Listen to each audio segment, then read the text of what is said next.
Bukod sa posibleng pagputok ng Bulkang Mayon, masama rin ang panahon ngayon sa Albay. Kumuha tayo ng update kay Bam Alegre na nasa Albay. Bam, kumusta dyan?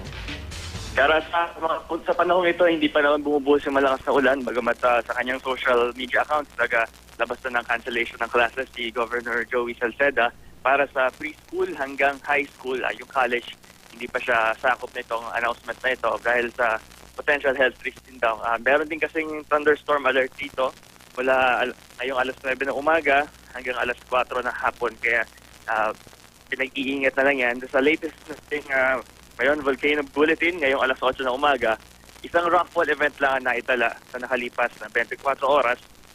Standing pa rin yung special weather advisory ng Pag-asa para dito sa Mayon. Sakali magkaroon na ashfall occurrence, ang tatlong lugar na posibleng magkaroon ng epekto, yung Kamalig, Daraga at yung Covellar.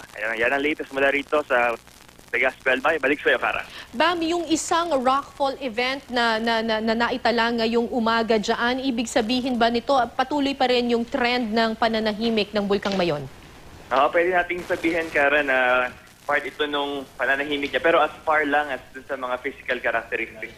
Kumbaga, isa ito dun sa mga physical manifestations na hindi masyadong binibigyan ng value as compared dun sa nabanggit natin kahapon na geodetic data na umaalsa nga yung lupa. Pero sa ngayon nga, itong rockfall event, ito'y naitala lang naman sa tulong ng mga seismographs. Hindi talaga siya actually makikita dahil sa ngayon, nabalot ng matinding ulap ng bulkan. Kara.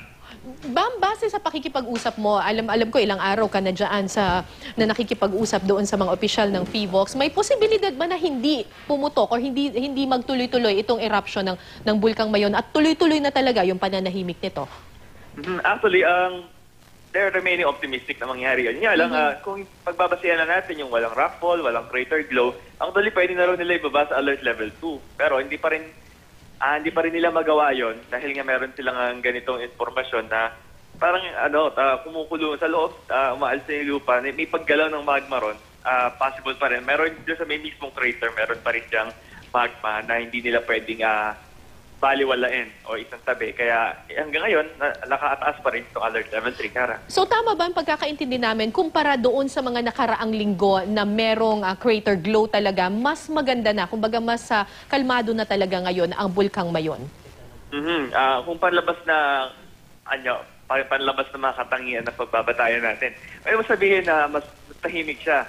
Pero yun daw yung parang medyo pagka-assassin na aspect itong bulkan, kaya hindi sila mag-let down din. Kasi mahirap na rin doon kasi baka pabalikin yung mga tao doon at may mangyaring sudden eruption. So itong alert level 3 ay dahil precautionary na lang, Bam, pero may possibility na in the coming days or the coming weeks ay pwedeng bumaba ito to alert level 2.